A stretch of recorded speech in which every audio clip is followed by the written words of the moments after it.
तो emotional intelligence जो है ये बेसिकली ये अवेयरनेस की एबिलिटी है कि आप कितने अवेयर हैं। तो आप प्रोसेस पे फोकस करें, प्रोसेस जो अभी हो रहा है ना इस पर फोकस करें। ये आपने बेहतर कर लिया या अच्छे तरीके से रन कर लिया प्रोसेस, रिजल्ट तो खुद ब खुद अच्छा आएगा इंशाल्लाह। अक्सर आप परेशान हो जाते हैं बहुत जल्दी और आप कहते हैं यार की मुसीबत है, ठीक है, इसका मतलब है कि वो ज़्यादा फ्रिक्वेंसी है आपकी इमोशनल इंटेलिजेंस का जो क्वेश्चन है वो कम होता जा रहा है। अगर आप इमोशनल इंटेलिजेंट होना चाहते हैं और अच्छे परफॉर्मर बनना चाहते हैं, कुछ अचीव करना चाहते हैं, तो अपने आप को ज़रूर जो है ना थोड़ा सा टाइम दिया करें।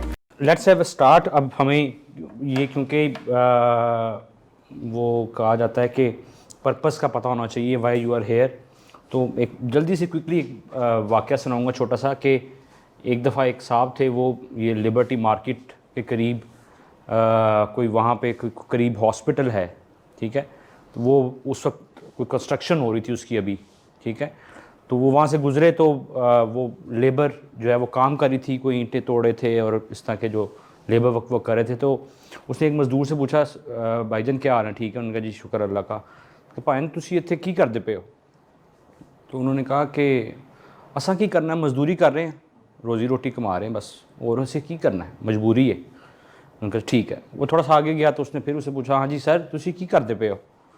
उन्होंने कहा जी कि हम जनाब आपको नहीं पता यहाँ पे एक बिल्डिंग बन रही है, बड़ी शानदार सी बिल्डिंग बन रही है, हम वो बना रहे हैं, ठीक है। उसने ये नहीं कहा कि मैं ये ईंटें तोड़ रहा हूँ, मजदूरी कर रहा हूँ, लेकिन वो बिल्डिंग बना रहे हैं। मतलब थोड़ा सा उसका पर्पस था, उसके पास कोई टारगेट था। थोड़ा सा आगे गए तो तीसरे बंदे से पूछा, उसने कहा वो तुहानू नहीं पता सर इत्थे एक हॉस्पिटल बनता पे, इधर 300 बेड पे मुश्तमिल एक हॉस्पिटल बन रहा है, वहाँ पे लोगों के मरीज़ों का इलाज होगा, और शायद इत्थे जो है ना कुछ ऐसा भी होए कि ट्रस्ट भी होए तो जो है ना इलाज करन फ्री भी करन विच कुछ पेशेंट्स का, तो तुहानू नहीं पता, मैं उहदे से काम कर रहा, ठीक है। तो अब वो देखें तीनों के पर्पस में फ़र्क है।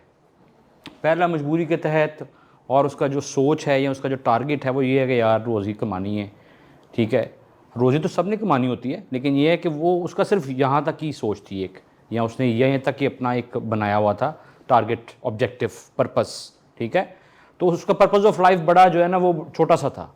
दूसरे का थोड़ा सा इन्हेंस था कि वो उसने कहा जी मैं बिल्डिंग बन रही है, सिविल इंजीनियरिंग है ये वो, तो उसमें मैं काम कर रहा हूँ। और तीसरे का पर्पस देखें कि जनाब उसको पता था कि मेरी ये इस काम करने का मतलब क्या है, इसे कहते हैं मीनिंग्स, कि उसको अपने काम के अंदर उसने मीनिंग्स ढूंढ लिए हुए थे, पर्पस ढूंढ लिया हुआ था।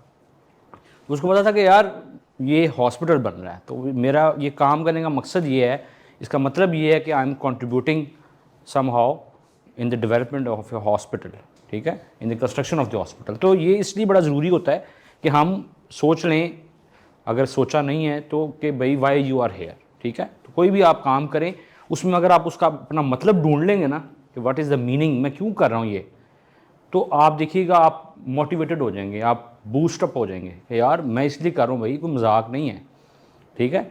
तो बच्चों का इंटरेस्ट क्यों नहीं बनता स्टडीज़ के अंदर कि आमतौर पर उनको पता ही नहीं होता कि what we are going to achieve और हमने करना क्या है, जिस वजह से वो अपना इंटरेस्ट लूज़ करते हैं। अब और अक्सर क्लासेस में बच्चे बातें भी करते रहते हैं, बात नहीं सुनते ध्यान से, ठीक है। तो वो क्योंकि वो अपने पर्पस में क्लियर नहीं होते। अगर उनको पता चल जाए ना कि वो क्या करने वाले हैं, इतना बड़ा काम करने वाले हैं, तो मेरा ख्याल है ज़्यादातर लोग बड़े कॉन्शियस हो जाएंगे, क्योंकि उनको पता होगा यार हमने कोई काम करना है, कुछ अचीव करना है। तो ये इमोशनल इंटेलिजेंस जो है ये बड़ी ब्रॉड फील्ड है, बहुत सारे सॉफ्ट स्किल्स इसके अंदर आप समझिए कि मुश्तमिल हो जाते हैं, इंक्लूड हो जाते हैं, ठीक है। तो और इसके बड़े एस्पेक्ट्स हैं, ठीक है, लेकिन क्योंकि यहाँ पे with in short period of time हमें जो इसको थोड़ा सा अंडरस्टैंड करना ज़रूरी है कि ये है क्या और ये इम्पॉर्टेंट क्या है, इम्पॉर्टेंट क्यों है, so why it is important. तो जब हम ये समझेंगे, इसकी अहमियत को समझेंगे और इसकी अफादियत को समझेंगे, तो definitely you will try to achieve this, आप कोशिश करेंगे कि आप इसको हासिल करें। और लकीली आगे जाके बात भी आएगी कि आईक्यू जो है, आईक्यू जो आपका होता है, इंटेलिजेंस जो क्वेश्चन है, जो आपका टेक्निकल स्किल्स के हवाले से है, वो उसको सीखना थोड़ा मुश्किल होता है। और आपने देखा होगा कई बच्चों का बड़ा आईक्यू बड़ा हाई होता है, they have very good math skills, उनको कहें ना ये इतना मल्टीप्लाई में इतना और डिवाइडेड बाई इतना और प्लस इतना, तो उस वक्त बता देते हैं। ठीक है, तो कुछ मतलब गॉड गिफ्टेड चीज़ें भी होती हैं वो दूसरी इंटेलिजेंस के अंदर, वो जो आपके टेक्निकल स्किल्स के अंदर आती हैं। ठीक है, और उसको ज़रा सीखना वक्त के साथ साथ थोड़ा मुश्किल होता है। ठीक है, लेकिन यहाँ पे emotional intelligence you can always learn कि हमें इमोशनली कैसे इंटेलिजेंट होना है। ठीक है, तो ये बहरहाल ये हम इसमें देखेंगे कि वाई इट इज़ इम्पॉर्टेंट। तो फिर इस पर आप फिर बाद में काम कर सकेंगे, अपनी ज़िंदगी पे काम कर सकेंगे कि हमें कैसे अपनी इमोशनल इंटेलिजेंस को इम्प्रूव करना है, जब इनकी डायमेंशंस को आप ग्रैस्प कर लेंगे अच्छे तरीके से। तो what is emotional intelligence? Emotional intelligence जो है ना, ये एक आपकी एबिलिटी है। ठीक है, तो यहाँ पे एक आमतौर पे मैं वर्ड यूज़ करता हूँ कि देयर आर टू थिंग्स जो कि आपकी डिपेंड करती है कि आप कितने हैं उसमें। एक है आपका कैपेसिटी और एक है आपकी एबिलिटी। ठीक है जी, और इन दोनों से मिलके बनती है कैपेबिलिटी। ठीक होगा जी, तो ये बेसिकली इसको हम एबिलिटी भी कह सकते हैं हम, तो ये इसको इंटरचेंजेबली यूज़ करते हैं वर्ड को, कैपेबिलिटी को और एबिलिटी को। हालांकि मैं समझता हूँ कि इसमें आपकी कैपेसिटी का रोल भी होता है। ठीक है, आपको किसी चीज़ की कैपेसिटी दी जाती है, रिसोर्सेज दिए जाते हैं, तो आपकी एबिलिटी बढ़ सकती है। ठीक है, but that is your ability actually, जो आपको जो है वो आपकी कितनी काबिलियत है इस चीज़ में। ठीक है, तो इसको समझना बड़ा ज़रूरी है कि आपकी एबिलिटीज़ क्या हैं। तो आपकी कितनी एबिलिटी है, आप कितने काबिल हैं कि आप अपने इमोशंस को समझ पाते हैं और दूसरों के इमोशंस को समझ पाते हैं। ठीक है, और मैनेज कर पाते हैं अपने आप को और अपने रिलेशनशिप्स को। ठीक है, so it is basically an ability. और अगर कैपेसिटी मिल जाए आपके इदारे की तरफ से, आपके टीचर की तरफ से, आपके पेरेंट्स की तरफ से, ठीक है, आपको समझा दिया जाए, कुछ बता दिया जाए, गाइड कर दिया जाए, तो वो फिर आपकी कैपेबिलिटी बन जाती है। तो कैपेसिटी बड़ा इंपॉर्टेंट रोल प्ले करती है, लेकिन आपकी जो काबिलियत है इसको आपने बेसिकली इंप्रूव करना होता है। तो इमोशनल इंटेलिजेंस जो है ये बेसिकली ये अवेयरनेस की एबिलिटी है कि आप कितने अवेयर हैं उस सिचुएशन के, उन इमोशंस के। ठीक है, जो अपने भी हैं आपके और दूसरों के भी हैं। आपके अपने भी तो इमोशंस हैं ना, और अपने भी आपके जो है कुछ फीलिंग्स हैं। ठीक है, तो उसके बारे में आप कितने अवेयर हैं और दूसरों के इमोशंस के बारे में कितने अवेयर हैं। ठीक है, जो मौजूद हैं वहाँ पे। ठीक है, तो ये बेसिकली एक एबिलिटी है, काबिलियत है आपकी। जैसे आप बीएस करते हैं, एमएस करते हैं, तो वो एक काबिलियत बन जाती है जब आप उसको डिग्री मिल जाती है आपको। So you have qualified actually कि आपने इस कोर्स में या इस एरिया में आप इस काबिल हो गए हैं कि अब आप आगे कुछ इससे रिलेटेड काम कर सकेंगे। तो ये भी एक एबिलिटी है जिसमें आप दूसरों के इमोशंस को समझते हैं, अवेयर होते हैं, अपने इमोशंस को समझते हैं और फिर उस इंफॉर्मेशन को यूज़ करते हैं। ठीक है, और उन इमोशंस को समझने के बाद, अवेयरनेस के बाद, ठीक है, आप उनको फिर इस्तेमाल में कैसे लाते हैं। ठीक है, और मैनेज कैसे करते हैं, अपने आप को कैसे मैनेज करते हैं, सेल्फ रेगुलेट कैसे करते हैं, सेल्फ मैनेज कैसे करते हैं, और दूसरों को कैसे उनके इमोशंस को कैसे समझ के उनके साथ रिलेशनशिप अच्छा बनाते हैं। ठीक है, सो मैं ये बता रहा था कि you are surrounded by different people, different humans. ठीक है, इवन तो मैंने सुना है कि जो प्लांट्स हैं इनके भी इमोशंस होते हैं, ट्रीज़ के भी इमोशंस होते हैं। जब आप किसी ट्री को या किसी दरख्त की टहनी को तोड़ते हैं तो उसको भी अफसोस होता है कि यार मेरे साथ ये हुआ है। ठीक है, और आपने देखा होगा जो बच्चे होते हैं वो बहुत ज़्यादा जानवरों के साथ, छोटों जानवरों के साथ, जिससे आप डरते भी हैं, तो क्योंकि वो मासूम होते हैं। ठीक है, तो मासूमियत में तो कोई पता नहीं होता कि ये डेंजरस है या नहीं है, लेकिन क्योंकि उनके अंदर भी एक इमोशंस होते हैं और जानवरों के अंदर भी इमोशंस होते हैं, ट्रीज़ के अंदर भी इमोशंस होते हैं, तो वो उसको ग्रैस्प कर लेते हैं अनइंटेंशनली, उसको समझ लेते हैं, अवेयर हो जाते हैं कि यार ये जानवर जो है ये प्यार के काबिल, ऐसे प्यार करना चाहिए, टैपिंग करनी चाहिए इसकी। ठीक है, तो ये so you are always emitting some emotions. ठीक है, तो उनको समझना, अपने इमोशंस को समझना और दूसरों के इमोशंस को समझना, और फिर उस इंफॉर्मेशन से फ़ायदा उठाते हुए कैसे उसको इस्तेमाल में लाना है और अपने आप को मैनेज करना है और अपने जो दूसरे लोग हैं उनको मैनेज करना है, रिलेशनशिप्स को मैनेज करना है, ठीक है। तो ये सारा मतलब एक बड़ी ब्रॉड सी फील्ड है। So you will find it everywhere. तो ये क्यों, मतलब ये हम आमतौर पे देखते हैं कि एक इमोशनल क्वोशंट है आपका और एक इंटेलिजेंस क्वोशंट है, ठीक है। जो आपके टेक्निकल स्किल्स हैं और आईक्यू है, ठीक है, जिसके मैथ स्किल्स बड़े अच्छे हैं, इंग्लिश के स्किल्स बड़े अच्छे हैं, या कोई टेक्निकल स्किल्स, कोई मशीन चलाने के स्किल्स बड़े अच्छे हैं, ठीक है। जितने भी टेक्निकल स्किल्स हैं, और जैसे एससीओ है ये भी एक स्किल है, ठीक है, और प्रोग्रामिंग, कंप्यूटर प्रोग्रामिंग ये भी एक स्किल है, ठीक है। तो टेक्निकल से जितने भी हैं वो इम्पॉर्टेंट हैं कि वो आपके करियर से रिलेटेड या आपका काम जो है वो बेसिकली, लेकिन वो सिर्फ एक चीज़ नहीं है जो आपको डिफ्रेंशिएट करेगी फ्रॉम अदर्स, ठीक है। और ये कभी भी नहीं होगा कि आप, अगर आपका आईक्यू बड़ा अच्छा है तो you are a best performer. कई लोग होते हैं टेक्निकल स्किल्स बहुत ज़्यादा होते हैं, बड़ा अच्छा काम करते हैं, मशीन बड़े अच्छे तरीके से चलाते हैं, एसईओ बड़े अच्छे तरीके से करते हैं, या जो भी उनका काम है वो बड़ा अच्छे तरीके से कर रहे होते हैं, लेकिन इमोशनल इंटेलिजेंस में ज़ीरो होते हैं, ठीक है। थोड़ा सा भी मसला हो जाए या थोड़ा सा भी हो जाए तो फटाफट गुस्से में आ जाते हैं जल्द से जल्द, और वो मैनेज नहीं कर पाते लोगों को। और अक्सर उनके सबॉर्डिनेट्स जो हैं वो उनसे मिलने से कतराते हैं, यार उनसे नहीं मिलना हमने, ये बॉस तो हैं, मजबूरी तो से मिल लेंगे लेकिन वैसे नहीं मिलना हमने। वो हम आमतौर पे कहते होते हैं कि कभी भी बॉस के दफ्तर के सामने से ना गुजरो, ठीक है।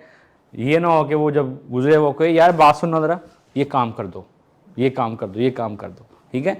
लेकिन वो उस पर्पज़ के लिए, इसलिए कहते हैं उसका पीछे जो पर्पज़ होता है वो आमतौर पे ये एक्चुअली ये पर्पज़ है कि अगर तो वो इमोशनल इंटेलिजेंट नहीं है तो वो आपको भी डिग्रेड करेगा, क्रिटिसाइज़ करेगा, ठीक है, और आपको मोटिवेट नहीं करेगा, और लीडरशिप नहीं होगी तो वो आपको कभी भी एज ए लीडर आपको नहीं आपके साथ डील करेगा, ठीक है।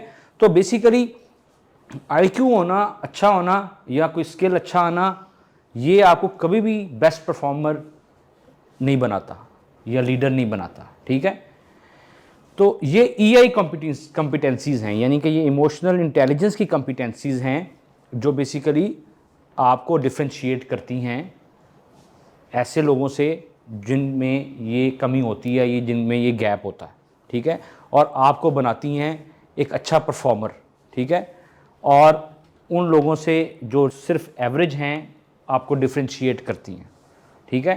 टेक्निकल स्किल्स सीख सकते हैं आप, इजीली सीख सकते हैं, और आपकी जो टेक्नोलॉजी की मदद से बड़े काम कर सकते हैं। अब तो चैट जीपीटी आ गया, अब आप जो भी उसको इंस्ट्रक्शंस दें वो आपको करके दे देगा, ठीक है।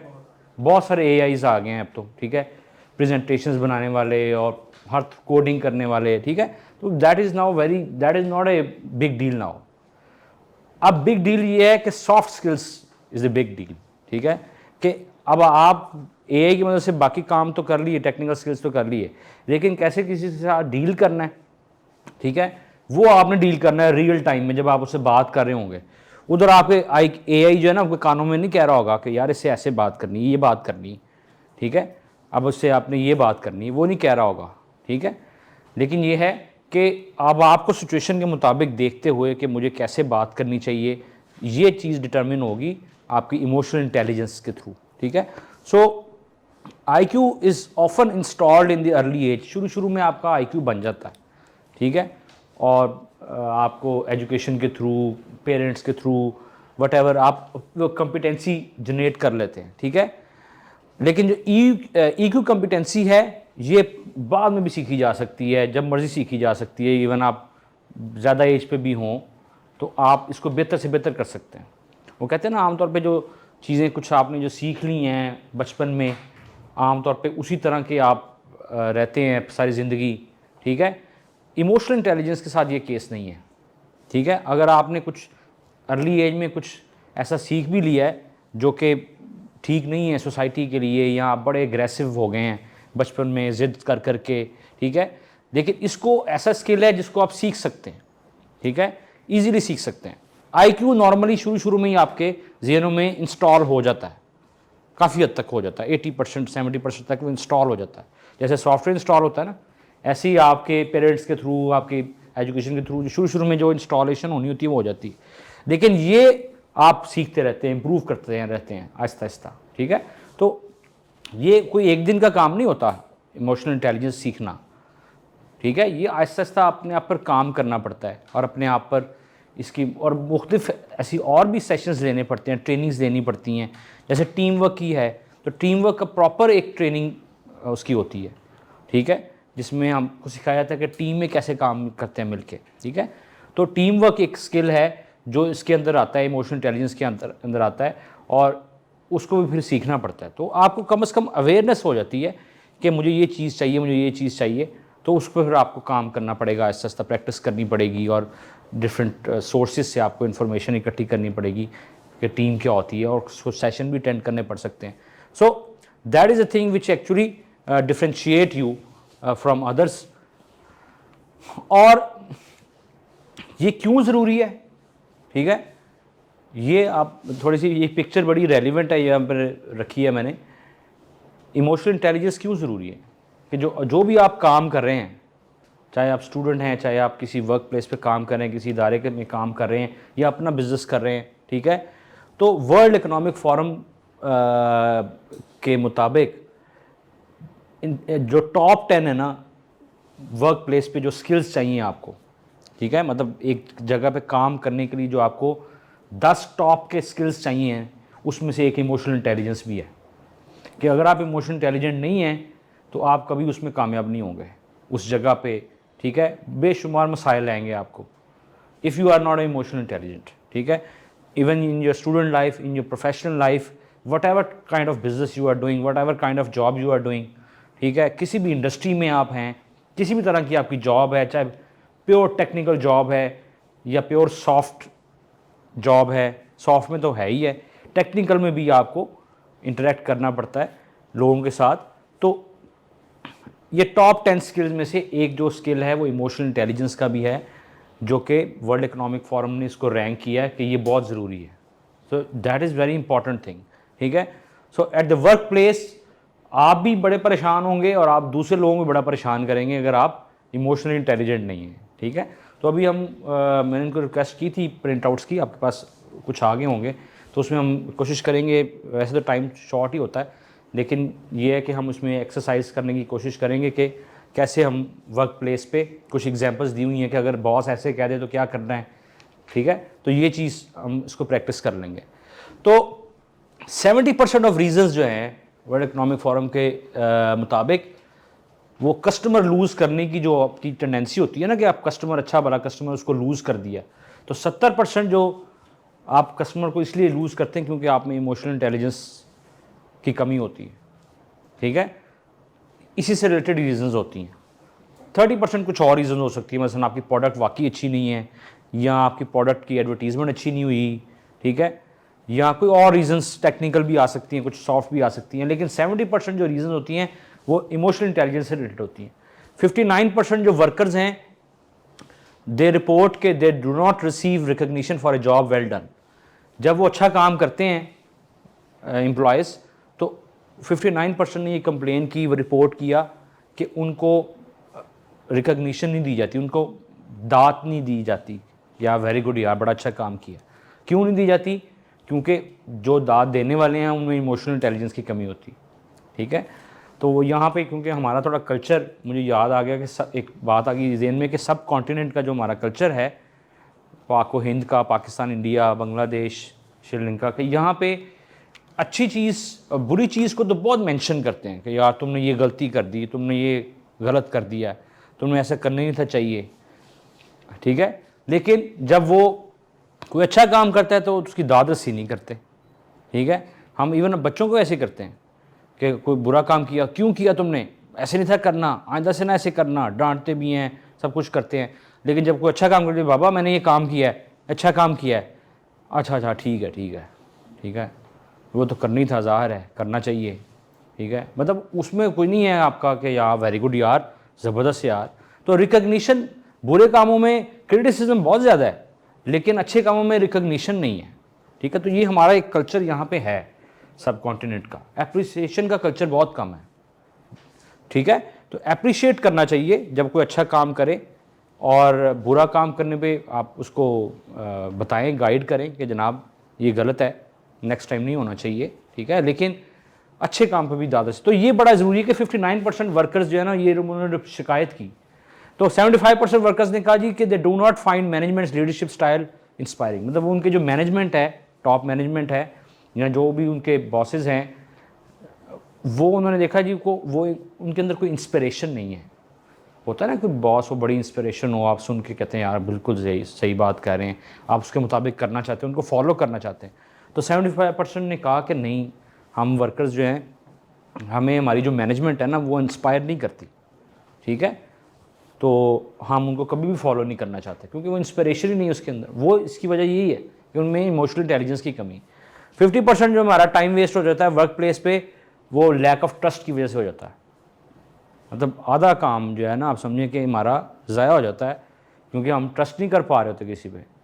तो ये भी, इसकी वजह भी यही है कि जब लोग इमोशनली इंटेलिजेंट नहीं होते तो फिर लोग उस पर ट्रस्ट भी नहीं करते, ठीक है। और 50,000 लोग जो हैं वो अपनी जॉब छोड़ देते हैं, क्योंकि उनके जो कोलीग्स होते हैं, ठीक है, उनके जो पीयर्स होते हैं, वो इमोशनली इंटेलिजेंट नहीं होते, ठीक है। 85% वर्कर्स जो हैं वो रिपोर्ट किया, वो अच्छी तरह काम नहीं कर पाते। इसलिए नहीं काम कर पाते कि क्योंकि लो इमोशनल इंटेलिजेंस की वजह से उनको काम किया नहीं जाता या उनको करने नहीं दिया जाता, ठीक है। तो लोग बहुत जो है ना वो इस स्किल के अंदर वीक हैं, ठीक है। समटाइम्स मुझे फील होता है कि मैं खुद भी ऐसी गलतियां कर जाता हूं कि जो मुझे नहीं करनी चाहिए, किसी के हवाले से, अपने हवाले से, ठीक है, जो कि जो बेहतर था कि अगर मैं इसको इस तरह डील कर लेता। उस वक्त मैं इमोशंस में आके, ठीक है, सिचुएशन को गलत इंटरप्रेट कर गया, ये नेगेटिव समझ गया, और उसको मैंने उसके मुताबिक फिर गलत रिस्पॉन्स दे दिया। तो बेसिकली हम नेक्स्ट देखते हैं कि ये रिस्पॉन्स, तो बेसिकली एआई का इम्पैक्ट ये है कि जब एआई इंटेलिजेंस, इमोशनल इंटेलिजेंस आप में ज़्यादा अच्छी होगी, you will be emotional intelligent, अगर आप हाई प्रेशर में भी सोच सकते हैं। If you can think in A high pressure, even in A high pressure of boss, even in A high pressure of work place, economic pressure में भी होता है ना, जब हालात बड़े ख़राब हों, इकोनॉमिकली आपके कंट्री में इन्फ्लेशन बहुत ज़्यादा हो, तो लोग, बहुत सारे लोग जो है ना वो वो कहते हैं ना यार कुछ समझ नहीं लग रही, ठीक है, क्या करें क्या ना करें, ठीक है, कुछ समझ नहीं लग रही यार जो हालात चल रहे हैं अक्सर। हाँ वही ना, इसीलिए क्योंकि वो कहते हैं कि जनाब हमें तो यहाँ पे कुछ समझ नहीं लग रही। तो हाई प्रेशर में, जब आप हाई प्रेशर में होते हैं, चाहे कोई भी प्रेशर हो, इकोनॉमिक हो, फैमिली प्रेशर हो, पर्सनल प्रेशर हो, सोसाइटी का बड़ा प्रेशर है, ठीक है, सोसाइटी ऐसे है वैसे है, दोस्तों का बड़ा प्रेशर होता है, उसमें भी अगर आप सही तरह क्लियरली सोच पाते हैं ना, थिंक कर पाते हैं, नहीं नहीं मुझे ये सोचना है, आमतौर पे अकल माऊफ हो जाती है जब प्रेशर ज़्यादा होता है, तो कुछ समझ नहीं आता क्या करें।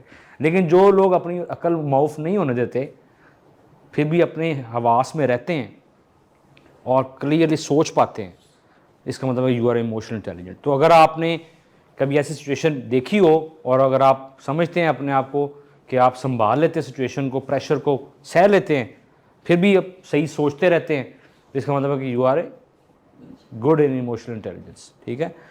और आप अपना वक्त ज़ाया नहीं करते जब अपने गुस्से में, एंगर में, एंग्जाइटी में, फियर में। ये थोड़ा सा इधर हो सकता है मेरा ख्याल।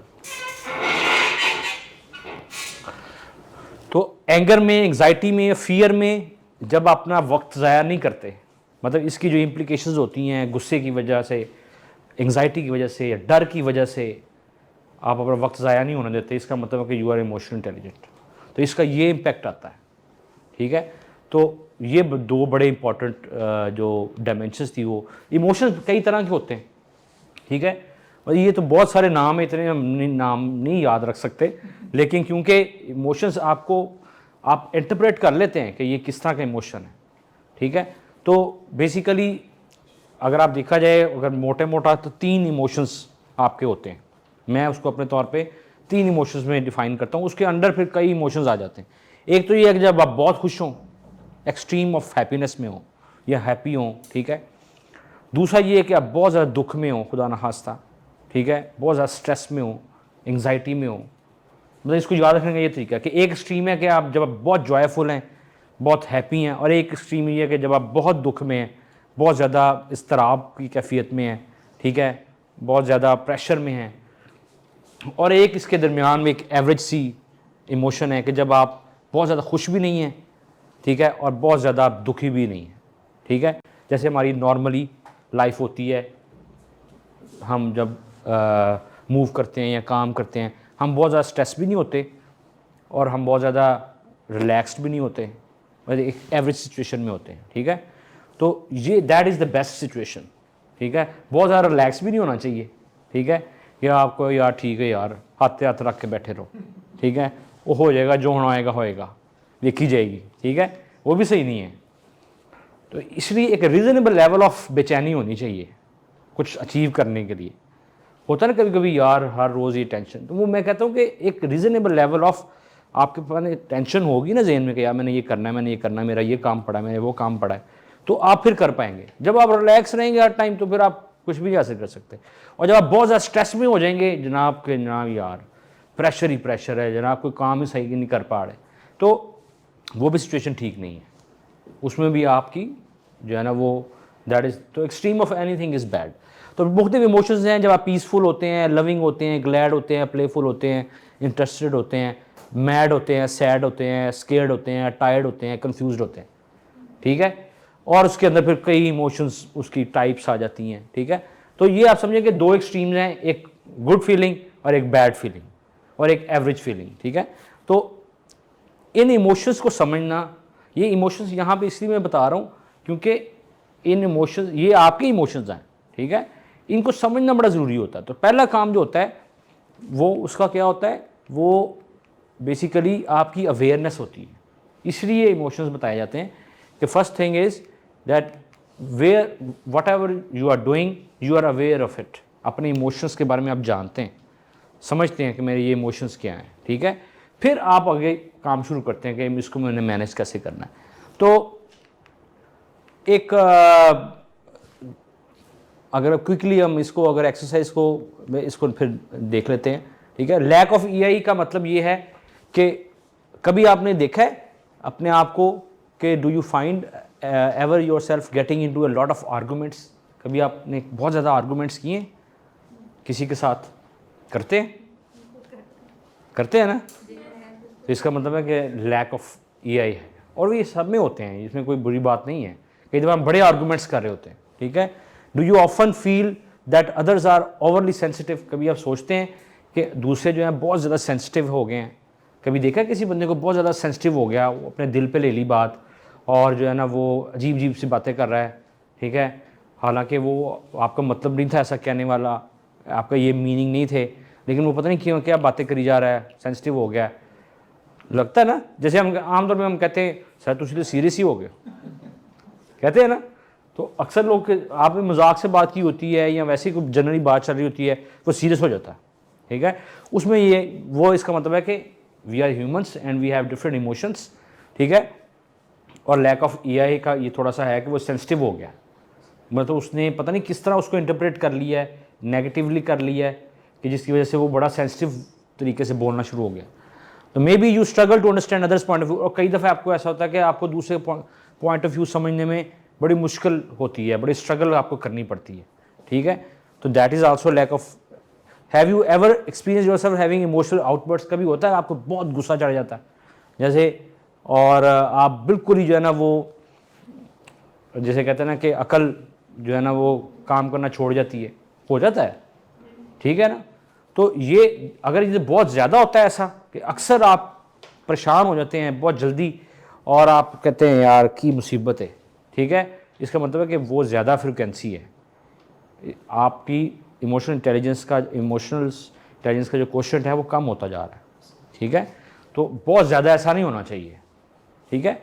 और हैव यू बीन डिसएंगेज्ड और leave when you are in emotionally charge environment. जब कोई बहुत ज़्यादा इमोशनली चार्ज इन्वायरमेंट चल रही होती है, जब बहुत ज़्यादा आप किसी के साथ बहस कर रहे होते हैं या लोग आपस में आप 2-4 लोग मिल के बहस कर रहे होते हैं, वो कहते हैं यार मैं जा रहा है यार, मैं गल नहीं करनी तेरे नाल, मैं घर छड़ के जा रहा, ठीक है, ऐसा होता है ना।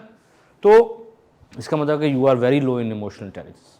उस सिचुएशन को समझना और उसके मुताबिक प्रॉपरली रिस्पॉन्ड करना, अकल के दायरे में रहते हुए, लॉजिक के दायरे में रहते हुए, इसका मतलब कि you are very emotionally intelligent, ठीक है। तो आप प्रेशर में, हाई प्रेशर में आप अपने आप को कायम रखते हैं, कायम व दायम रखते हैं, ठीक है। तो ये जब वो बहुत ज़्यादा आर्गूमेंट्स हो रहे होते हैं और जब इमोशनली चार्ज एनवायरनमेंट होती है, कोई रो रहा होता है आपके सामने और जो है ना वो कोई आपके साथ बहस कर रहा होता है, बड़े आर्गूमेंट्स कर रहा होता है बहुत ज़्यादा, और बहुत ज़्यादा आप समझें कि आपके साथ लड़ रहा होता है, तो उस सिचुएशन में आप उठ के चले जाते हैं, जल्दी चले जाते हैं, तो इसका मतलब कि you are have a lack of emotional intelligence. तो ये इस चीज़ को आपको देखना पड़ेगा, पहले अपने आप को अवेयर करना पड़ेगा, ठीक है, कि आप ऐसा है, ऐसे कर रहे हैं, अगर तो कर रहे हैं कि you need to work on your emotional intelligence, ठीक है। तो पहली चीज़ है सेल्फ अवेयरनेस। ये इसकी 5 डायमेंशंस हैं। इसको आमतौर पे एम्पैथी को और सोशल स्किल्स को हम रिलेशनशिप स्किल भी कहते हैं, ठीक है, जिसमें आप दूसरों के साथ अच्छा बर्ताव रखते हैं, दूसरों की दादरसी करते हैं, दूसरों की बात समझते हैं, अंडरस्टैंड करते हैं। तो इसमें 5 चीज़ें हैं इमोशनल इंटेलिजेंस। अगर आप इमोशनल इंटेलिजेंट होना चाहते हैं तो ये 5 चीज़ें आप के अंदर होनी चाहिए, ठीक है। सेल्फ अवेयरनेस, अपने बारे में आपको पता होना चाहिए कि आप कौन हैं, आप क्या हैं, इसमें सेल्फ कॉन्फिडेंस भी आता है, ठीक है। फिर मोटिवेशन, आप मोटिवेटेड कितने हैं। जैसे वो जो वर्कर था ना, वो कह रहा था कि मैं हॉस्पिटल बना रहा हूँ, उसका लेवल ऑफ मोटिवेशन और होगा, और जो मजबूरन काम कर रहा है, रोज़ी रोटी के लिए काम कर रहा है, ठीक है, उसका लेवल ऑफ मोटिवेशन और होगा, ठीक है। जिसका पर्पस जितना अच्छा होगा उतना ज़्यादा वो मोटिवेटेड होगा। तो ये चीज़ भी इसके अंदर आ जाती है। सो इफ़ यू आर, आपको पता है कि यार नहीं, मैंने ये इमोशनल से कैसे रिलेटेड है कि आपको पता है कि यार नहीं, मैं ये बहुत अच्छा काम कर रहा हूँ, बहुत बड़ा काम कर रहा हूँ, और मुझे पता है कि मैं क्या हासिल करना चाहता हूँ। तो आप पर बहुत प्रेशर भी होगा ना, आप कहेंगे कोई बात नहीं, इसका आउटकम भी तो बड़ा अच्छा है ना, तो कुछ नहीं, कुछ ना कुछ पाने के लिए कुछ खोना भी पड़ता है, बॉस की झिड़के सुन लेंगे, कोई बात नहीं, लेकिन यहाँ पे एक दफ़ा सर्वाइव कर गए, इसके बाद फिर और करियर ऑप्शंस बहुत ज़्यादा है, ठीक है, और करियर डेवलपमेंट बहुत ज़्यादा है, ठीक है। अभी प्रेशर बर्दाश्त कर लो, आगे जाके फिर आसानी है, और ऐसे ही होता है, हर मुश्किल के साथ आसानी होती है, ठीक है। तो इसलिए आप मोटिवेटेड रहते हैं, ठीक है। तो जब मोटिवेटेड रहते हैं तो फिर आप इतनी जल्दी इमोशनली चार्ज नहीं होते, इतनी ज़्यादा जल्दी प्रेशर को से परेशान नहीं होते, इतनी ज़्यादा मुश्किल हालात से परेशान नहीं होते। जब आपको पता है कि यू आर मोटिवेटेड और आपका पर्पज़ ही कुछ और है, आपका पर्पज़ ही वो है, ठीक है। इसी तरह फिर आप सेल्फ मैनेज भी, अपने आप को भी मैनेज करते हैं, ठीक है, अपने आप को रेगुलेट करते हैं, और दूसरों के साथ अच्छा बर्ताव रखना, एम्पैथी रखना, ये भी बड़ा ज़रूरी है, ठीक है। फिर ही आप अच्छा काम करवा सकते हैं, ले सकते हैं। हम आमतौर पर मैनेजमेंट में कहते होते हैं कि अच्छा मैनेजर कौन होता है भला, मगर आप में से कोई बताना चाहे, अच्छा मैनेजर कौन है? जो सुन भी लेता है और अपनी काम करवा भी सकता है। हाँ, शाबाश। अब यही है कि मैनेजर, हम आमतौर पर समझते हैं कि अच्छा काम करना अच्छा मैनेजर होता, नहीं, अच्छा काम तो सभी कर लेते हैं या कर सकते हैं, दैट्स वेरी इजी, कि आप खुद अपने आप को कहें ये काम कर लो, ही काम कर लिया। अच्छा मैनेजर वो होता है जो दूसरों से काम लेना जानता है, ठीक है, जो डेलीगेट करके चीज़ों को और उनसे काम लेना जानता है, he is a more successful businessman and manager, ठीक है, या लीडर।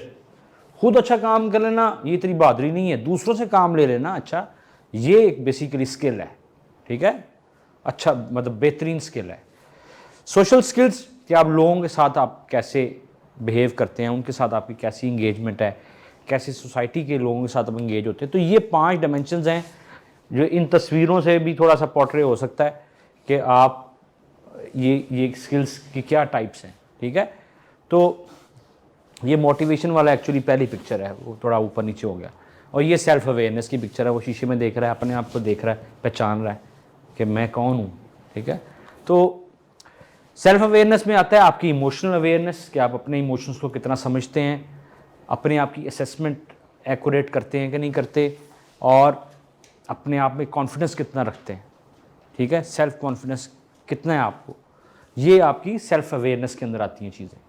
सो ये भी आपको अपने बारे में अपना मुहासबा करते रहना चाहिए, देखते रहना चाहिए कि आप क्या सही कर रहे हैं, गलत कर रहे हैं, ठीक है। और आप अपने आप की असेसमेंट ज़रूर करते रहा करें। अगर आप इमोशनल इंटेलिजेंट होना चाहते हैं और अच्छे परफॉर्मर बनना चाहते हैं, कुछ अचीव करना चाहते हैं, तो अपने आप को ज़रूर जो है ना थोड़ा सा टाइम दिया करें और देखा करें कि मैं कौन हूँ, मैं कैसा हूँ, ठीक है।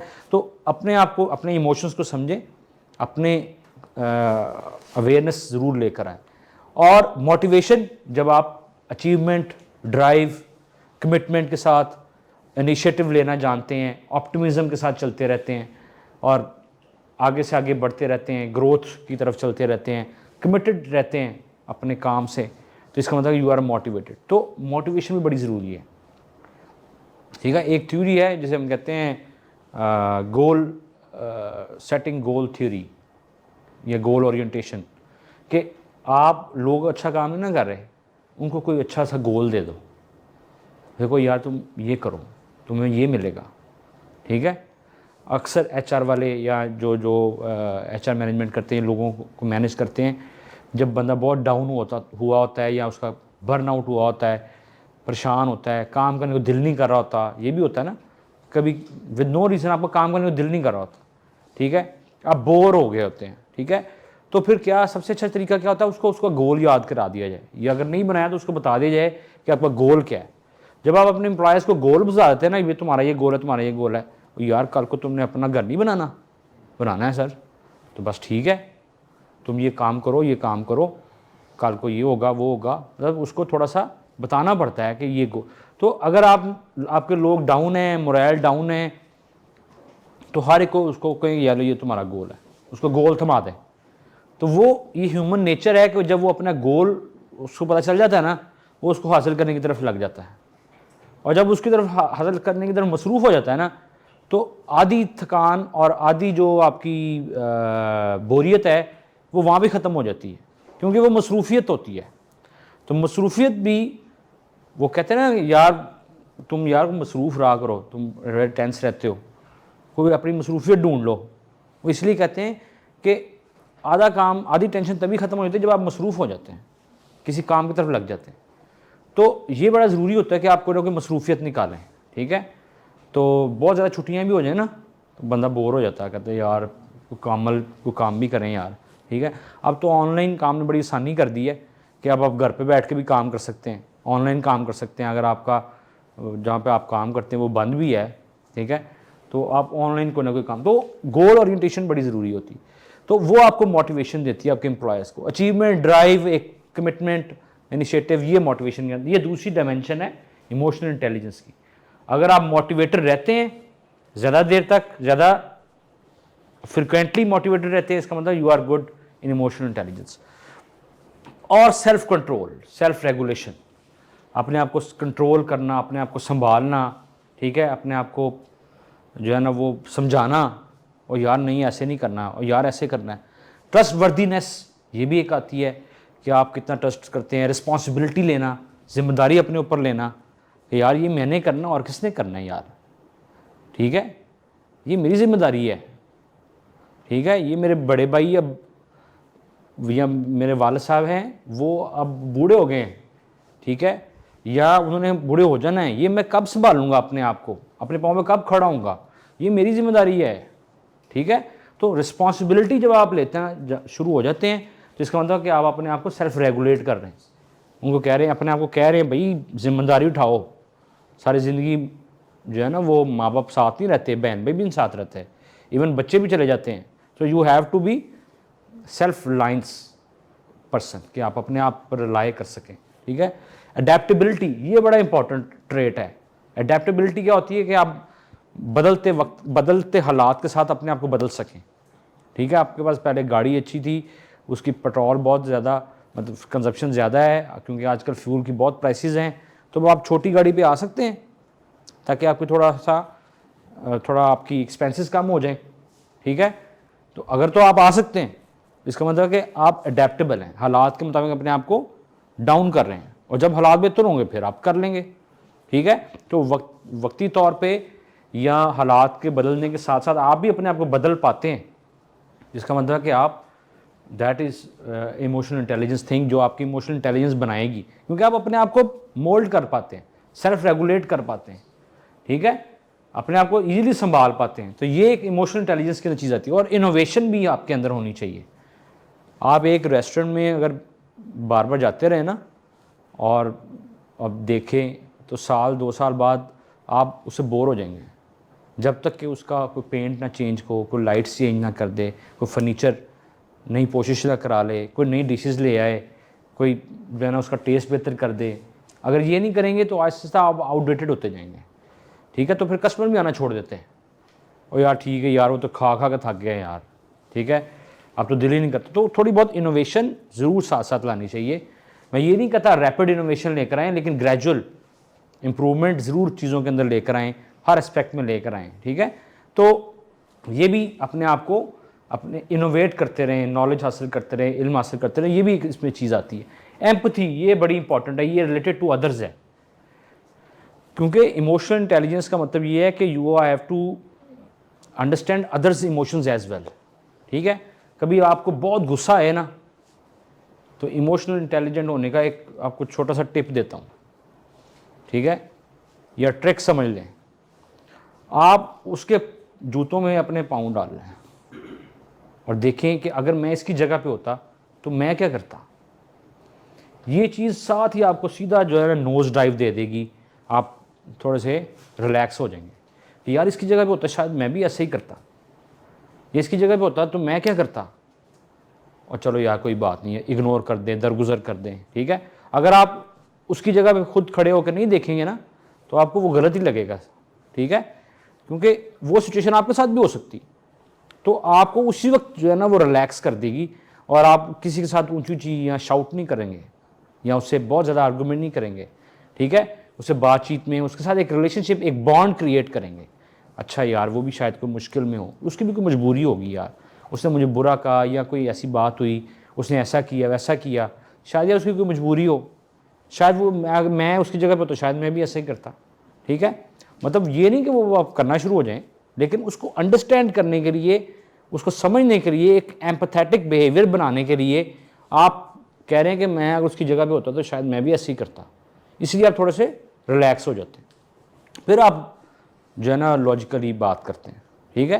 तो गुस्सा हराम इसीलिए है क्योंकि उसमें आपकी अकल माउफ हो गई होती है। तो जब आपको बहुत गुस्सा चढ़ा हो तो आप उसको देखा करें कि यार शायद इसकी जगह पे मैं होता तो मैं क्या करता, मैं भी शायद बहुत सारी मजबूरी में फंसा होता, या मेरी भी कई कंडीशंस होती, ठीक है। तो अंडरस्टैंडिंग अदर्स, ये बड़ा इंपॉर्टेंट है।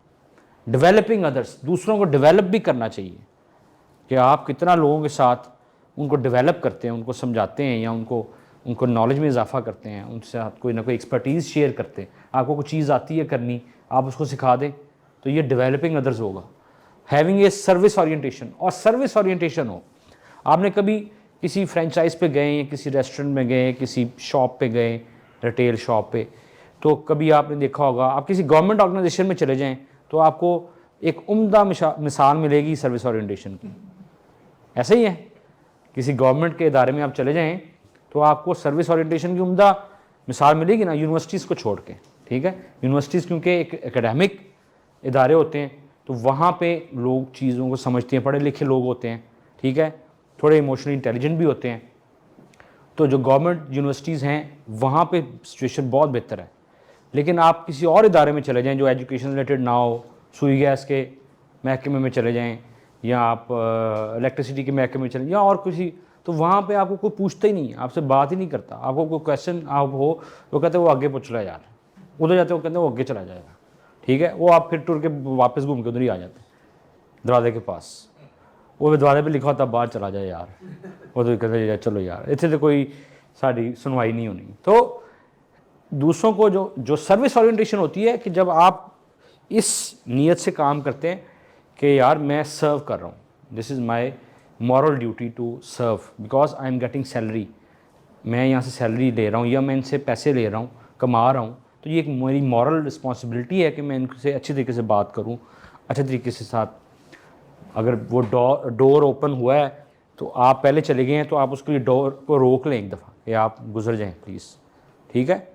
ये ना हो कि ज़ोर से दरवाज़ा मारें कि वो उसको लगे ज़रा आने वाले बंदे को, तो ये एक ऑपोजिट बिहेवियर है। तो ये आप जब सर्विस ओरिएंटेशन होती है तो ये चीज़ होती है। और डाइवर्सिटी को एक्सेप्ट करें क्योंकि मुख्तलिफ बैकग्राउंड के लोग आते हैं, ठीक है। इसे हम कहते हैं, एक वर्ड, बड़ा वर्ड यूज़ होता है, ज़हन में आ गया, उसे हम कहते हैं इंक्लूसिवनेस। क्या कहते हैं? इंक्लूसिवनेस, कि आप ये समझें कि सब शामिल हैं इसके अंदर, ठीक है। इंक्लूसिव बिहेवियर आपका होना चाहिए, सबको मिला के चलें, इंक्लूड करके चलें, ठीक है।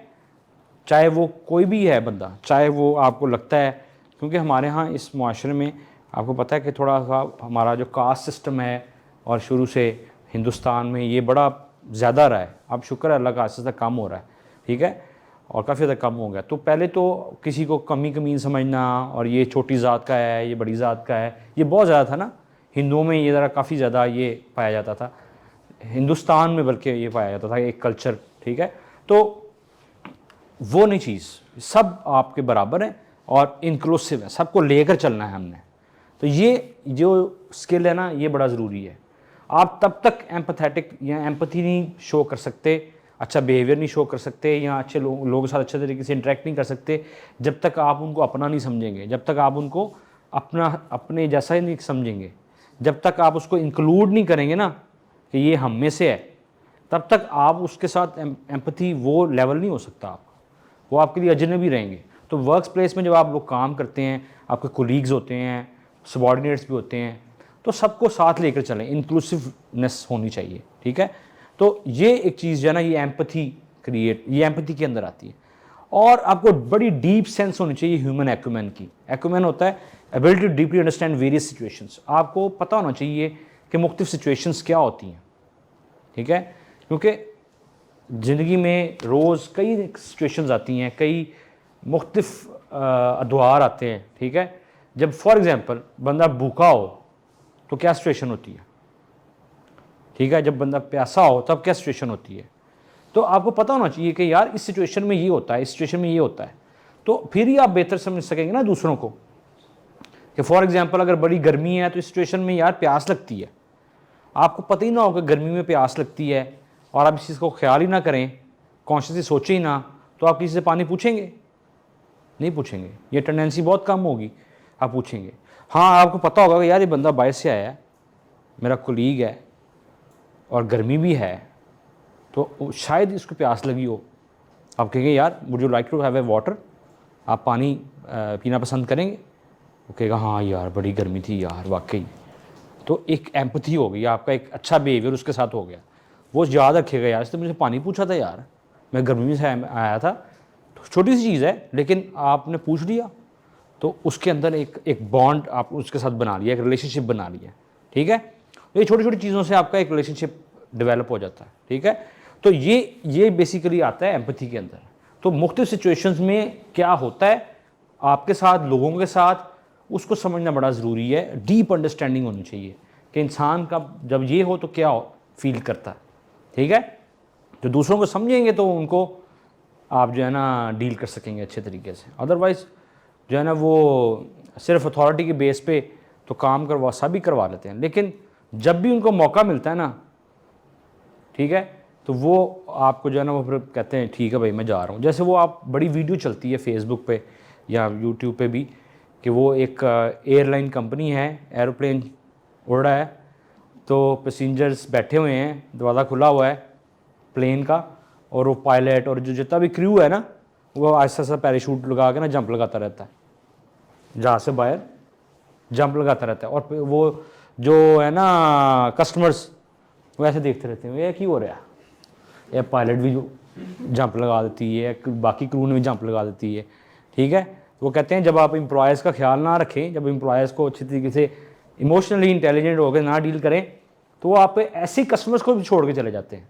वो कहते हैं सानू की आप ही कंपनी संभाले देखे, ठीक है, असं तो जहाज़ छलांग लाने लगे हैं, ठीक है, तो जहाज़ खुद ही उड़ता रहेगा।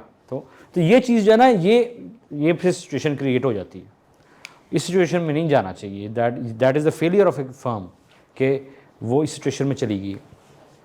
तो सोशल स्किल्स में आपका इन्फ्लुएंस, आपका एक असर होना, आपकी पर्सनालिटी का एक असर होना, कम्युनिकेशन अच्छी होना, कॉन्फ्लिक्ट मैनेजमेंट, कभी कॉन्फ्लिक्ट आ जाते हैं, इख्लाफ राय आता है, ठीक है, उसको कैसे मैनेज करना है, लीडरशिप स्किल्स हैं, चेंज कैसे लाना है, बॉन्ड कैसे क्रिएट करना है, कोलैबोरेशन कैसे करनी है, कोऑपरेशन कैसे करनी है, ठीक है, और कंपटीशन नहीं है। अच्छा, पहले किसी ज़माने में कंपटीशन की बहुत बात होती थी कंपनीज़ के दरमियान, ठीक है, लेकिन आजकल जो है ना कोलैबोरेशन कोऑपरेशन का दौर है। आप किसी का साथ देंगे, कोऑपरेट करेंगे, कल को वो भी आपका साथ देगा, ठीक है, और टीम कैपेबिलिटीज़ होना, सबको मिल के चलना, टीम बना कर चलना, ये सारे वो सोशल स्किल्स हैं जो आपको इमोशनल इंटेलिजेंट करते हैं, ठीक है। अगर तो आप बॉन्ड बनाना जानते हैं, इसका मतलब है you are good, have a good intelligence, emotional intelligence. Cooperate कर सकते हैं, करना जानते हैं, तो you have a good emotional intelligence. तो ये वो सारे स्किल्स हैं जो आपको चाहिए होते हैं इमोशनल इंटेलिजेंस के लिए। और अब हम थोड़ा सा स्ट्रेटजीज़ की तरफ देखेंगे कि वो क्या स्ट्रेटजीज़ हों जिसके बिना पे, वैसे तो ये तो उसके डायमेंशंस थी ना। अब हम अपने इमोशनल इंटेलिजेंस, इनको आप समझ जाएंगे तो आप ज़ाहिर है कि इस पर काम करना शुरू कर सकते हैं। या फॉर एग्जांपल आप इसमें कहें जी मुझे कोऑपरेट करना है, आइंदा से मुझे कोऑपरेशन करनी है, या अपना टीम वर्क, टीम कैपेबिलिटीज़ बेहतर करनी है कि जब आप किसी टीम का हिस्सा हों तो तब आप अच्छा काम कैसे कर सकते हैं, कोलैबोरेट कैसे कर सकते हैं। तो ये तो वो हैं ही हैं जो आपने क्रिएट करने हैं, लेकिन कुछ चीज़ें हैं कि जो आपको एक्सटर्नल हैं, जो आपको इस इमोशनल इंटेलिजेंस की तरफ लेकर जाएंगी। उसमें दो तरह के माइंडसेट्स हैं जो आपको आमतौर पे हम बात करते हैं, जिसमें आपका माइंडसेट ग्रोथ का माइंडसेट होना चाहिए कि आप, वो लोग हमेशा इमोशनल इंटेलिजेंस नहीं होते या नाकाम भी होते हैं जो फिक्स्ड माइंडसेट रखते हैं, ठीक है, चैलेंजेस को अवॉइड करते हैं, ठीक है। जब ये कोई गुस्से में आ जाए, कोई बहुत ज़्यादा आपके साथ आर्ग्यू कर रहा हो, और कहते हैं यार मैं जा रहे हैं यार, इसका मतलब आपने अवॉइड कर लिया। वो चैलेंज है एक, उस सिचुएशन में आपको डील करना है, अदरवाइज़ आप नहीं बेहतर सर्वाइव कर सकेंगे, ठीक है। अवॉइड करते जाएंगे, एक वक्त आएगा कि वो बहुत बड़ी चीज़ बन जाएगी, फिर आप अवॉइड नहीं कर सकेंगे, ठीक है, फिर वो काम बिगड़ना होगा, वो बिगड़ चुका होगा, ठीक है। तो अवॉइड मत करें, ठीक है, अपने इमोशंस को मत अवॉइड करें, उसको एक चैलेंज समझें और उसको एक अपॉर्चुनिटी समझें कि यार इस सिचुएशन को डील करना है यार मैंने, ठीक है, इसको डील करूँगा तो मेरी लर्निंग होगी, और कल को इस तरह की सिचुएशन आई तो मैं उसको ईजिली डील कर लूँगा। कोई भी सिचुएशन को ना एक दफ़ा ही डील करना मुश्किल होता है, उसके बाद वो फिर आसान हो जाती है, आपकी ईजी हो जाती है। यार मैंने पहले किया हुआ, ये बड़े गुस्से में बोल रहा था तो मैंने इसे डील किया हुआ है, अब भी कर लेगा, कोई बात नहीं, मैं डील कर लूँगा, तो फिर आपकी लर्निंग हो जाती है। तो फिक्स माइंडसेट से आपने ग्रोथ माइंडसेट में जाना है, और फीडबैक को भी रिड्यूस नहीं करना, वो अवॉइड नहीं करना, क्रिटिसिज्म को भी अवॉइड नहीं करना, ठीक है, रिफ्यूज़ नहीं करना, बल्कि उसको एम्ब्रेस करना। ओ ठीक है यार, फीडबैक लो, देखते हैं इसमें से मैं क्या बेहतरी ला सकता हूँ, ठीक है, तो आप इमोशनल इंटेलिजेंट होंगे इंशाल्लाह। फोकस ऑन प्रोवाइडिंग योरसेल्फ, कि आप प्रूविंग योरसेल्फ, अपने आप को प्रूव करने की कोशिश करते रहें, और मैं ऐसा, मैं वैसा, ऐसा नहीं। ये जो है ना, ये एक फिक्स माइंडसेट के लोगों की निशानी होती है। ग्रोथ माइंडसेट वाला क्या कहता है, वो प्रोसेस पे फोकस करता है, ठीक है, और नॉट द एंड रिजल्ट। समझ लग रही है कि नहीं? वो देखता है कि जो गुजर रहा है वो कैसा हो रहा है, क्योंकि जब प्रोसेस ठीक होगा ना, प्रोडक्ट खुद ब खुद अच्छी बन देगी। तो आप प्रोसेस पे फोकस करें, प्रोसेस जो अभी हो रहा है ना, इस पर फोकस करें। ये आपने बेहतर कर लिया या अच्छे तरीके से रन कर लिया प्रोसेस, रिजल्ट तो खुद ब खुद अच्छा आएगा इंशाल्लाह, ठीक है। तो ये कुछ चीज़ें हैं। और feel threatened by others success, दूसरों की सक्सेस से थ्रेटन फील करें, होते ना, जेलसी होती है या थ्रेटनिंग होता है, तो that is a fix mindset. B inspired, दूसरों से इंस्पायर हूँ, दूसरों से यार क्या बात है यार, ये इसने ये अचीव कर लिया, इट्स ए गुड थिंग, मुझे भी ऐसा करना चाहिए, ठीक है। मतलब मुझे भी ऐसा करना चाहिए का मतलब ये नहीं कि आप बिल्कुल उसी तरह का काम करना शुरू हो जाएं, उसका अपना एक एक्सपीरियंस है, आपका अपना एक एक्सपीरियंस है, लेकिन इंस्पायर ज़रूर हो कि यार अगर ये अचीव कर सकता है तो मैं अपने फील्ड में ये भी अचीव कर सकता हूँ, ठीक है। तो इंस्पिरेशन लें, ना कि उनसे आप थ्रेटन हो, ठीक है। और कांट एक्सेप्ट फेलियर्स और मिस्टेक्स, और अपनी गलतियाँ और फेलियर्स नहीं एक्सेप्ट कर सकते। आपका दिल करता है मैं फेल ना हूँ, आपका दिल करता है कि मेरी मुझसे मिस्टेक्स ना हो, सॉरी, आप फिक्स्ड माइंडसेट के इंसान हैं और आप इमोशनल इंटेलिजेंट नहीं हो सकते जब तक आप इस माइंडसेट पे नहीं जाते, ठीक है। वो आप जब तक ये नहीं सोचते कि यार ये जो मेरे फेलियर्स हैं, मेरे जो मुझे नुकसानात हुए हैं, वो मैं इससे सीखा है, मैं ग्रो करूँगा, ठीक है। तो ये चीज़ें आपको ग्रो कराती हैं। तो फिक्स माइंडसेट से निकल के आपको ग्रोथ माइंडसेट में जाना पड़ता है। और सबसे बड़ा एक और भी होता है फियर, जो होता है ना, डर। ये भी एक बहुत बड़ा फिक्स माइंडसेट के लोगों हैं जो डरते हैं, डर जाते हैं, ठीक है। अब ये भी नहीं कि वो आप ब्लाइंडली रिस्क लें, लेकिन डरना नहीं है, ठीक है।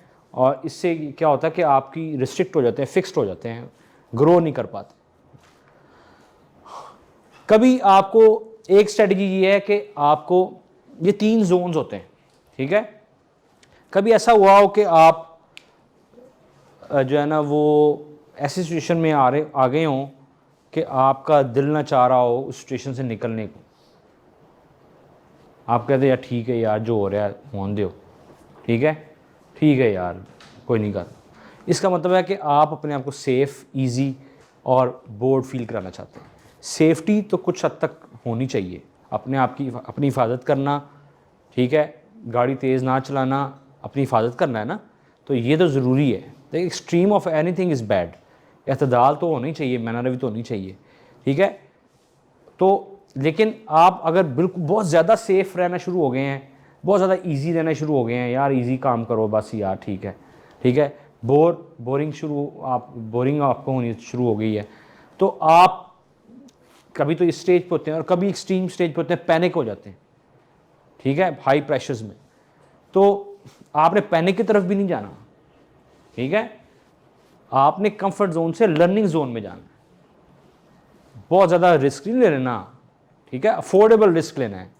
मसलन आपके पास फॉर एग्जांपल एक घर है या 25 लाख रुपया है, तो आप कहते हैं मैंने बिज़नेस शुरू करना है, आप 25 लाख आपने एकदम लगा दिया, वो बिज़नेस अगर चले ही ना तो 25 तो गया, ठीक है।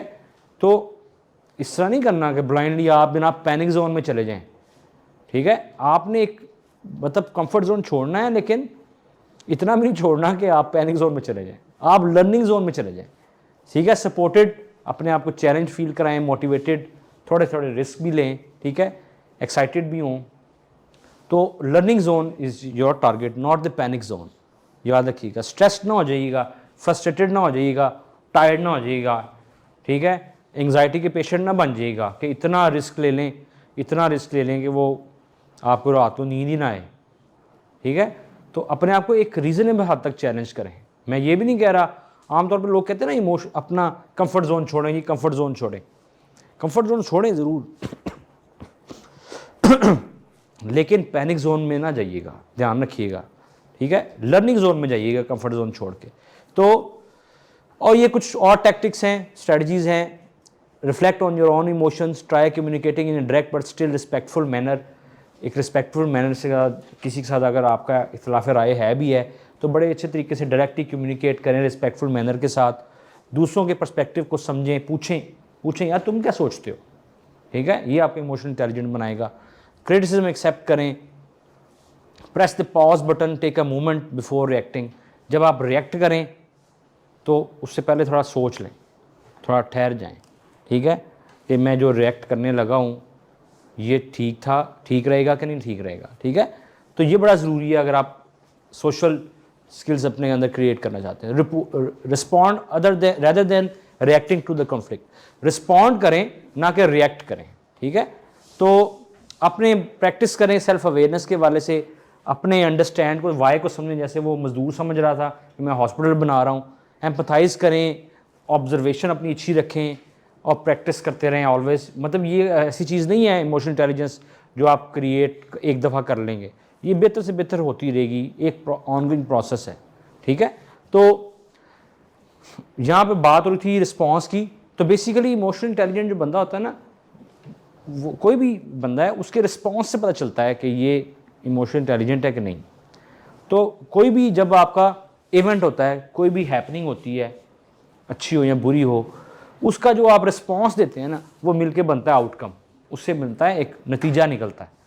तो ये जो रिस्पॉन्स है, ये इसको आप अपने आप को विक्टिम समझ के उसको रिस्पॉन्स को समझते हैं या इसको एक कॉज समझते हैं।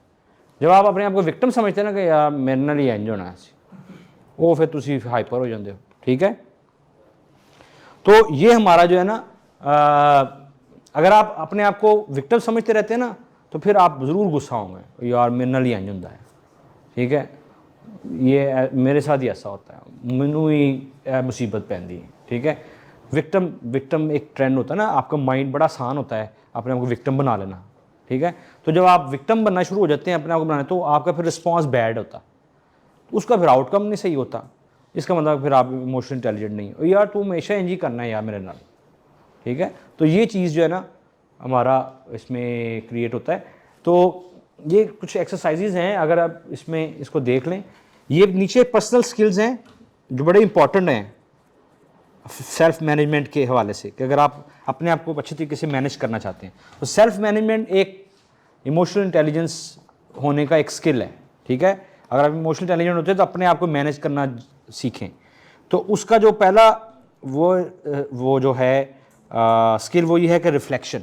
ठीक है, अपने आप को आप हर स्किल को देखें कि अपने आप को रिफ्लेक्ट करें कि क्या हो रहा है, अपनी रिफ्लेक्शन को समझने की कोशिश करें, मतलब अपनी साये को देखें कि आप कौन हैं, क्या हैं। ठीक है, अपने बारे में इसी तरह का स्किल एक सेल्फ अवेयरनेस का है। ठीक है, कि आप कितने अवेयर हैं, प्लानिंग आप करते हैं कि नहीं करते, मॉनिटरिंग करते हैं कि नहीं करते, टाइम मैनेजमेंट करते हैं कि नहीं करते, फ्लेक्सिबिलिटी आपके अंदर है कि नहीं है, आप कितने फ्लेक्सिबल हैं, अडेप्टेबल हैं, वक्त के साथ साथ चेंजिंग हालात की वजह से आप अपने आप को चेंज करते हैं कि नहीं करते, अपने आप को अप्रेजल, अपने आप को सेल्फ अप्रेजल आप करते हैं, अपने आप को दाद देते हैं। अगर तो ये स्किल्स आपके अंदर हैं तो that will create emotional intelligence in you. ठीक है, तो read through each skill and right a 1 to 2 sentences definition, इसको आप डिफाइन कर लें। ठीक है, आपको पता होना चाहिए क्या चीज़ें हैं। Once you have defined create a scenario in which use of the skill would be important. और ये फिर इसको जब डिफाइन कर लें तो फिर देखिए कि ये स्किल कब इस्तेमाल मुझे करना चाहिए। सेल्फ रिफ्लेक्शन का स्किल, प्लानिंग का स्किल, मॉनिटरिंग का स्किल, मॉनिटर भी तो करना होता है ना, चीज़ों को देखना भी होता है। तो ये स्किल कब इंपॉर्टेंट होते हैं, ये आपको एक दफ़ा जाके ज़रूर इसको करना चाहिए ताकि आपको पता हो कि ये कौन सा इमोशन कब मेरे काम आए, ये स्किल कब मेरे काम आएगा। और दूसरी एक्सरसाइज है हाउ अवेयर आर यू, ये चेक करने के लिए कि आप अपने बारे में कितना अवेयर हैं। ये आपको एक की आ गई है आपके पास, इसमें से आप 10 वो चीज़ें आप हाईलाइट कर लें, कैरेक्टरिस्टिक्स पर्सनल अपनी, जो आप समझते हैं कि होती हैं। सिर्फ 10 करनी है, सारी नहीं। ये नहीं करना कि मैं तो एक्टिव भी हूँ, मैं एक्यूरेट भी हूँ, मैं एग्रेसिव भी हूँ, मैं एम्बिशियस भी हूँ। ठीक है, इसमें से वो टॉप 10 आपने अपनी पर्सनल कैरेक्टरिस्टिक्स आइडेंटिफाई करनी है जो आपके अंदर हैं, जेन्युइनली हैं। ठीक है, वो 10 करने के बाद फिर उसमें से 10 में से 5 आपने सेलेक्ट करनी है जो आप मेजॉरिटी ऑफ द टाइम उस तरह के होते हो। मसलन फॉर एग्जांपल, आप जब भी कोई काम करते हो बड़ा एफिशिएंट काम होता है, बड़ी जल्दी से जल्दी आप काम करके दे देते हो या काम मुकम्मल कर लेते हो। फॉर एग्जांपल, ये आपके अंदर एक आपकी कैरेक्टरिस्टिक है। इसका मतलब आपने अपने आप को पहचान लिया कि यू आर एफिशिएंट। ठीक है, आप प्रैक्टिकल भी हैं, आप क्विक भी हैं, आप एग्रेसिव भी हो जाते हैं बड़ी जल्दी। तो इसमें मतलब जेन्युइन रिस्पॉन्सेज लिखने, ये नहीं लिखना कि मैं अच्छा हूँ बस। अगर आप एग्रेसिव हो जाते हैं तो आपका टॉप 10 कैरेक्टरिस्टिक्स एक उसमें से ये होगा। उसमें से फिर टॉप 5 कौन से होंगे वो आपने देख लेने हैं। इससे फिर आप क्या होगा, आप अपने बारे में अवेयर हो जाएंगे कि यार मैं एग्रेसिव रहता हूँ। जब भी आपने अपने आप को शीशे में देखना होगा ना तो इसको आप देख लीजिएगा, बस चल जाएगा अच्छा आप एग्रेसिव रहते हैं। अच्छा, फिर जब वो आप ऐसे एग्रेसिव रहते होंगे फिर आप कहेंगे यार नहीं, मुझे कम करना चाहिए। तो इसलिए अपने आप के बारे में जब जानेंगे, पहचानेंगे अपने आप को, फिर आप कोशिश करेंगे कि यार मुझे इसको इम्प्रूव करना चाहिए। और इसके अलावा जो तीसरा एक्सरसाइज है, वर्कशीट है, वो एक्सप्रेस योर सेल्फ, कि अपने आप को एक्सप्रेस करना बड़ा ज़रूरी है। कि कभी ऐसा हो तो आप पहला रिस्पॉन्स क्या देंगे। ठीक है, और give your honest feedback. For example, आप एक टीम लीड कर रहे हैं प्रोजेक्ट की काम पे, और आपका बॉस बहुत ऊंची ऊंची आपसे बोलना शुरू हो गया है कि भाई काम क्यों नहीं टाइम पे काम क्यों नहीं कंप्लीट हुआ अभी तक, डेडलाइन भी आ गई है। ठीक है, तो आप इसका क्या रिस्पॉन्स देंगे। ठीक है, ऊंची ऊंची आपसे बोले, ठीक है, और आपको कहे कि तुम काम नहीं करते सही, आप लोगों ने टाइम पे काम नहीं किया, ये वो। ठीक है, बहुत नॉन इमोशनल इंटेलिजेंट के तौर पे वो आपसे बात करे, तो आपका क्या रिस्पॉन्स होगा? जेन्युइन रिस्पॉन्स लिखना है, मतलब अपने आप को समझना है उस सिचुएशन में डाल के कि आपके सामने वो बोल रहा है ऊंची ऊंची, तो अब आप क्या करेंगे? ठीक है, वैसे एग्जैक्टली शायद वो ना आप इमोशंस फील कर सकें। ठीक है, यहाँ अगर आपके साथ रिसेंटली ऐसा हुआ हो तो आपने क्या रिस्पॉन्स दिया, स्पॉन्टेनियस रिस्पॉन्स क्या आया था, वो आपने यहाँ पे लिखना है। इसी तरह आपके रिस्पॉन्सेज आपने लिखने हैं, फिर आपको देखना यार ये रिस्पॉन्स सही था कि नहीं सही। जब वो बहुत ऊंची ऊंची बोल रहा था तो मैंने कैसे बात की, ठीक है, वो यहाँ पे लिख लेना है। फिर आपने देखना है कि यार वो रिस्पॉन्स सही था कि नहीं, कि मैंने थोड़ा गलत रिस्पॉन्स दिया। ठीक है, keeping you the 5 dimensions of, ये जो हमारी डायमेंशंस थी कि इन पांचों में से आपके पास कोई चीज़ लूज़ तो नहीं हो गई इस सिचुएशन में, प्रेशर में। ठीक है, आप कहीं अपने आप को मैनेज नहीं कर पाए, कहीं आपने एम्पैथी से बात नहीं की, आपने अपने आप को अवेयर नहीं किया। ठीक है, तो और ये पांचवा जो हमारी जो वर्कशीट है वो है एम्पैथी, कि कैसे दूसरों को कैसे समझा जाए। तो इसमें से भी अगर आप क्वेश्चन पढ़ें कि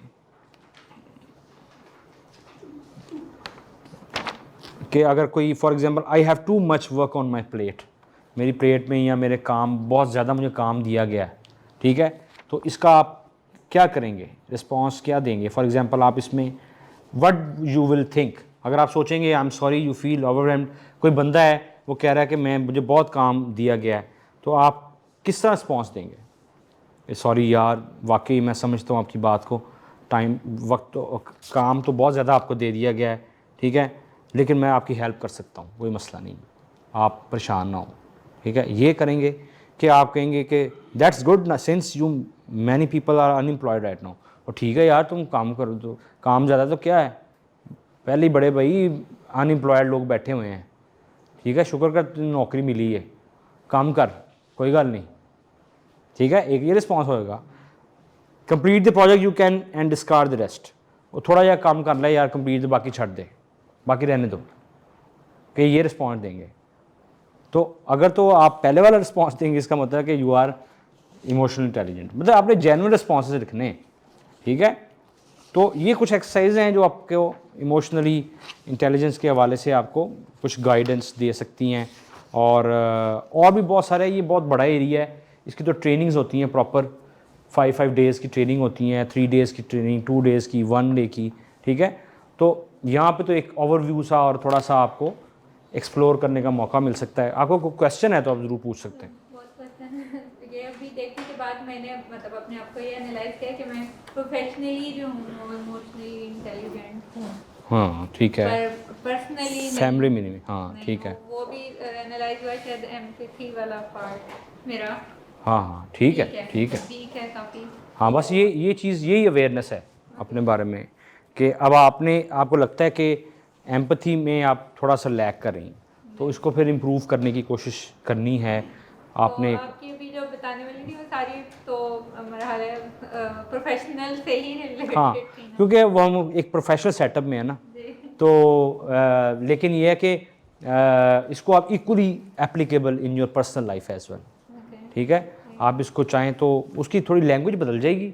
मसलन मैं यहाँ पे किसी ऑर्गेनाइजेशन की एग्जांपल देने की बजाय या एम्प्लॉयज़ की एग्जांपल देने की बजाय मैं हस्बैंड की एग्जांपल दे दूँ, या वाइफ की एग्जांपल दे दूँ, या बच्चों की एग्जांपल दे दूँ। हाँ, तो वो एम्प्लॉयज़ से वो बच्चे बन जाएंगे, लेकिन ये है कि वो कॉन्सेप्ट वही है। ठीक है,